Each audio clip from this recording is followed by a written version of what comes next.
કે જેમ and jewellery ઉદ્યોગને સૌથી મોટો ફટકો પડ્યો છે અને જેમ એન્ડ જ્વેલરી ઉદ્યોગના ફટકાનો મતલબ છે કે ડોનાલ્ડ ટ્રમ્પે રત્ન કલાકારોને પડતા પર પાટું મારવા જેવો ઘાટ કરી દીધો છે. નમસ્કાર.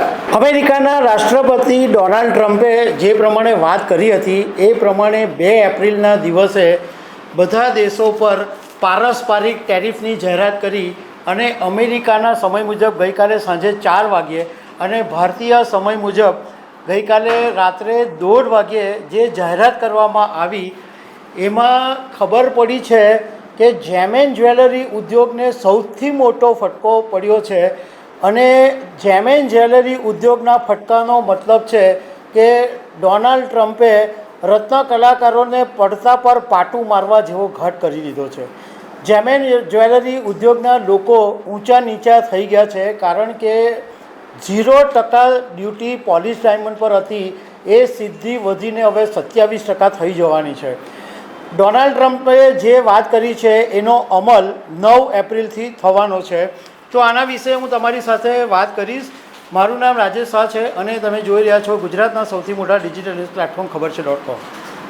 ડોનાલ્ડ ટ્રમ્પે ગઈકાલે મોડી રાત્રે એટલે ભારતીય સમય મુજબ જ્યારે 1:30 વાગે જાહેરાત કરી ત્યારે ભારત ઉપર 26% રેસિપ્રોકલ ટેક્સ નાખ્યો એટલે પારસ્પરિક ટેક્સ નાખ્યો અને સાથે સાથે એણે ડોનાલ્ડ ટ્રમ્પે એવું પણ કીધું કે પ્રધાનમંત્રી નરેન્દ્ર મોદી મારા બહુ સારા મિત્ર છે પરંતુ એમણે અમેરિકાની સાથે યોગ્ય વ્યવહાર નથી કર્યો.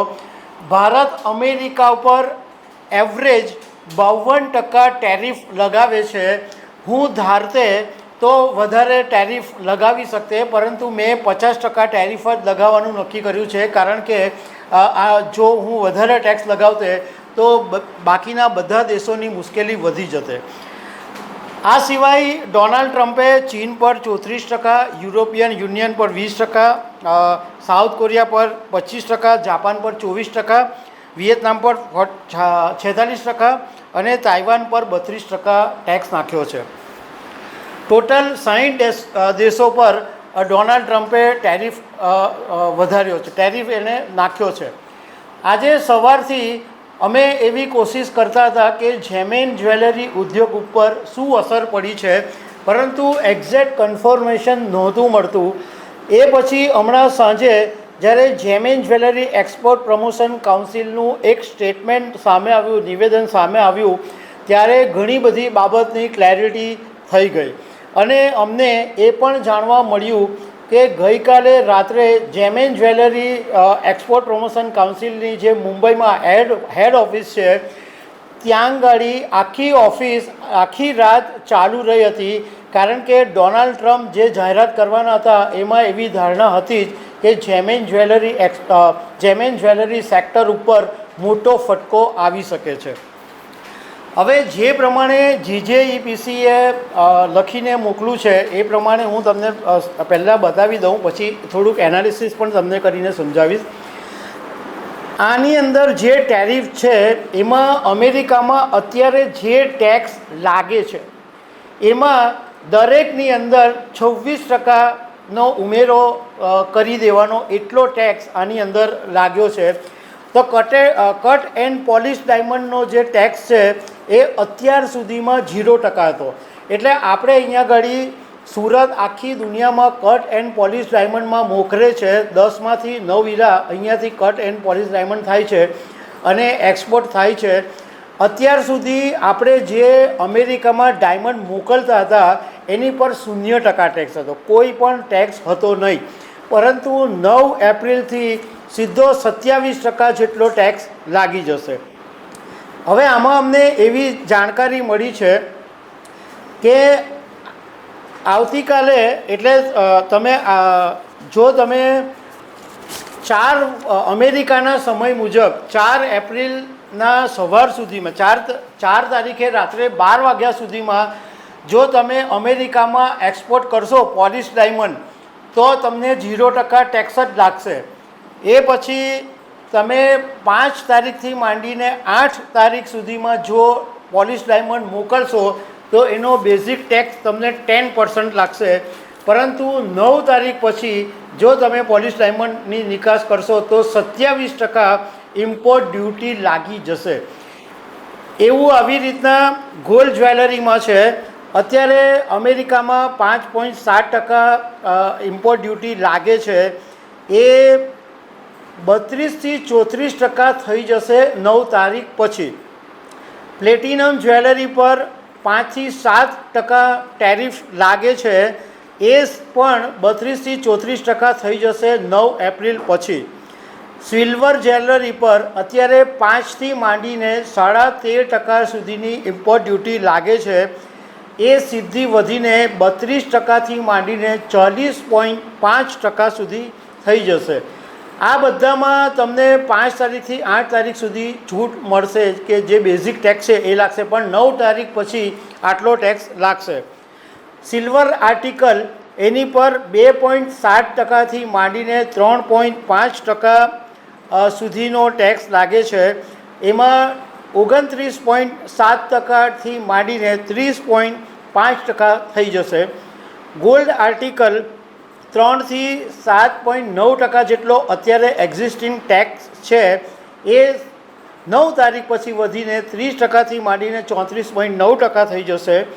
અને lab-grown diamond, polish lab-grown diamond જે અત્યારે 0%થી 6.4% છે, એમાં 27%થી માંડીને 34.4% સુધીનો ટેક્સ થઈ જશે. હવે આ બાબતે અમે જાણકારી મેળવી, ઘણા બધા ડાયમંડના વેપારીઓ સાથે વાત કરી, તો એમણે એવું કીધું છે કે આ ડોનાલ્ડ ટ્રમ્પના ડિસિઝનનો જબરજસ્ત મોટો ફટકો પડવાનો છે.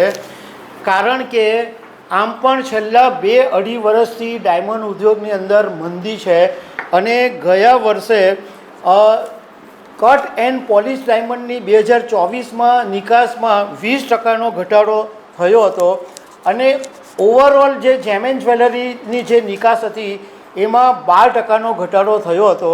હવે ઓલરેડી જેમ એન્ડ જ્વેલરી એટલે કટ એન્ડ ડાયમંડ પોલિશને આટલો મોટો ફટકો પડેલો જ છે, એમાં આ ડોનાલ્ડ ટ્રમ્પના ડિસિઝનને કારણે બહુ જ મોટો ફટકો પડવાનો છે. કારણ કે આ અહીંયાના જે ડાયમંડના વેપારીઓ છે એનો ધંધો ઓછો થઈ જશે, કારણ કે સીધો 27%નો વધારો એટલે કટ એન્ડ પોલિશ ડાયમંડના ભાવની વેલ્યુએશનની રીતે એટલા બધા ઉપર થઈ જશે કે અમેરિકાના જ્વેલર્સને પણ એ ખરીદવા મોંઘા પડશે. એટલે અમેરિકાના ગ્રાહકો માટે પણ આ બેવડો માર છે. અમેરિકાના ગ્રાહકોએ પણ હવે ડાયમંડ જ્વેલરી છે એ મોંઘી કિંમતે ખરીદવી પડશે, એટલે અમેરિકાના લોકોને પણ એક મોટો માર પડવાનો છે. હવે આપણી જેમ એન્ડ જ્વેલરી એક્સપોર્ટ પ્રમોશન કાઉન્સિલે કીધું છે કે ભારત અમેરિકાની સાથે દર વર્ષે 10 અબજ ડોલરનો બિઝનેસ કરે છે, નિકાસ કરે છે, અને એ નિકાસ જાળવી રાખવાની પણ વાત કરી છે. હવે અત્યારે જેમ એન્ડ જ્વેલરી એક્સપોર્ટ પ્રમોશન કાઉન્સિલની કોશિશ એ છે કે 9 તારીખ પહેલાં ભારત સરકારની સાથે વાત કરી અને ભારત સરકાર અમેરિકાની સરકારને વિનંતી કરે કે આ જે ટેક્સ છે બહુ જ ભારે પડે એમ છે, તો આ ટેક્સ ઓછો કરવામાં આવે અથવા જે 0% છે કરવામાં આવે, એની રજૂઆત GJPC ભારત સરકારની સાથે કરશે. પણ આની અંદર જોવા જઈએ તો સૌથી મોટો ફટકો પડવાનો છે રત્ન કલાકારોને.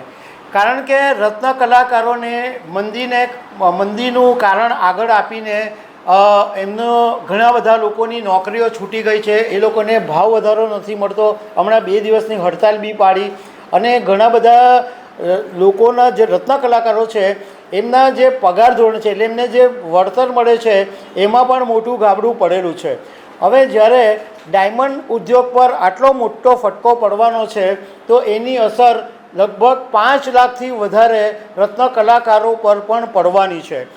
અત્યારે ડાયમંડ ઉદ્યોગના કે જેમ એન્ડ જ્વેલરી એક્સપોર્ટ પ્રમોશન કાઉન્સિલના જે લીડર્સ છે એ પણ એવી રીતના કહી રહ્યા છે કે આ અત્યારે અમને માહિતી મળી છે, પણ અત્યારે ઘણી બધી બાબતોનું કન્ફ્યુઝન છે, હજુ ઘણી બધી બાબતોની ક્લેરિટી નથી, તો એ બધું પાછળથી ખબર પડશે.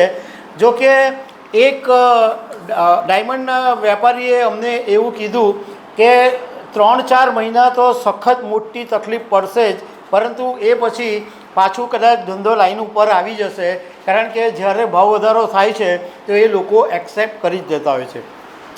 બીજા અમને એક ડાયમંડના વેપારીએ એવું કીધું કે આ ભલે અત્યારે ડોનાલ્ડ ટ્રમ્પે આ 27%ની ડ્યુટી નાખી દીધી છે, ઇમ્પોર્ટ ડ્યુટી, પરંતુ ભારતના ડાયમંડના વેપારીઓની પાસે એક રસ્તો છે.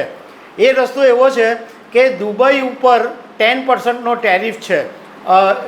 દુબઈથી અમેરિકા કટ એન્ડ પોલિશ ડાયમંડની નિકાસ કરવાનો. તો અહીંયાના લોકો હવે શું કરશે કે અહીંયાથી દુબઈ માલ મોકલશે અને દુબઈથી અમેરિકા માલ મોકલશે, કારણ કે ઓલરેડી અહીંયાના જે ડાયમંડના વેપારીઓ છે એમની દુબઈની અંદર ઓફિસ છે જ, એટલે વાયા દુબઈ હવે એક્સપોર્ટ કરવા માંડશે. એનો અસર એટલી જ પડશે કે દુબઈનું જે એક્સપોર્ટનો આંકડો છે એ વધી જવાનો છે. તો દર્શક મિત્રો, આવી અનેક વાતો સાથે અમે તમને મળતા રહીશું. Thank you very much.